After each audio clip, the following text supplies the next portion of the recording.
Jam on toast! Hey everybody, welcome to the Jam. I'm Cam Ryan. Today is the first impression on Agents of S.H.I.E.L.D. This only covers the first and second episodes, so bear with me here. You've already gone past that. The first episode just kind of gave me hope that, like, hey, maybe we're going in the right direction, but there was too much new to actually give any real opinion on.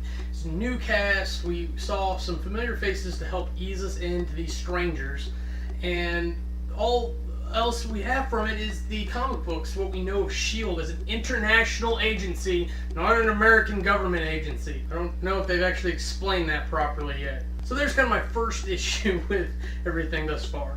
But Joss is an excellent writer and director, and he can definitely choreograph some action, or find the people who do that. Each episode thus far, he's asked very specific questions and made us think about it, whether or not you realized you were doing it. The first one, even though I hate the term superhero when it doesn't apply to superheroes, although I've always preferred the term superpowered being, Marvel's never got on board with that, and I think they refer to them as supers or mutants or heroes. And I honestly have no idea what they refer to bad guys who aren't mutants in the Marvel Universe. Just criminals? The first episode addresses the question of what is a superhero, or if you like, what is a hero, because our S.H.I.E.L.D. team is not super. So now we have to differentiate between the super and the superhero. The first episode is all about introductions and trying to teach you that the heroes are our protagonists, that we are following the good guys, and regardless of what's happening here, we're the good guys and not the people who misuse the powers that they have. Unfortunately, I think he missed a huge thing to bring one superpower guy on the team. Now, I realize this doesn't follow the canon, which is the Marvel Universe comics, but we're seeing the start of an agency here. S.H.I.E.L.D's already been established for a while, but Maria Hill has far to go before she becomes commander. Sorry if that's a spoiler, but if I know that, I pretty much assume everyone else has at least heard of Civil War and knows that by that point, Maria Hill's commander. But our team is kind of weirdly comprised, and I'm going to trust in Coulson here a little bit, even if he is some weird undead thing. But it's really kind of strange. It's like they took a bunch of supermodels from a private high school, gave them roles. It's very strange. And we haven't seen the extent of their abilities, so that may be a little bit of a pretty harsh judgment. Maybe by the second episode, we could see that. Cut to the second episode. Really weird. It's definitely like we're in high school almost. We have the nerdy girl who wants to look up to the prom queen. We've got the nerdy guy who likes the nerdy girl. Ward's kind of the jock. Coulson and our pilot are kind of like camp counselors or maybe teachers. Really weird. So I'm not sold on the dynamic yet, but I still think he has time to direct it in a nice little push. Getting down to brass tacks, I think they did a lot of good things.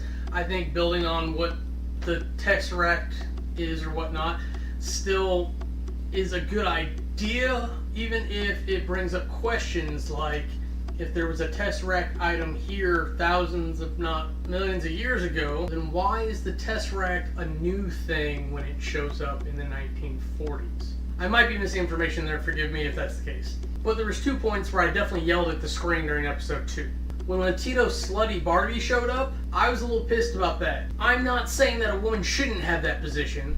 I'm saying that a woman in Peru would not have that position. South America, especially places tested by rebels, are not nice places, and they're not thinking about equal rights down there. I'm not saying there aren't women in the militia, but they're not in command, more than likely. And even if she was, especially with the way she's talking to Coulson, she almost seems like the Peruvian version of CIA.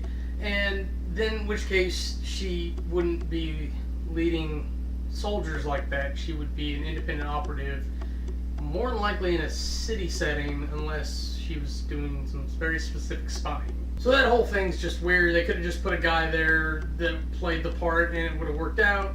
The sexual tension thing would have been even weirder, but it was done necessary in the beginning. All I needed to know was that Coulson and this person were familiar. There's not an ongoing story there unless they bring her back later for some type of plot. Hydra! The question that we're asking in the second episode is, what is my role? What am I doing here? And you look and see that on each and every person's face. Even Coulson, the poor guy, is trying to figure out what to do with this ragtag team of people.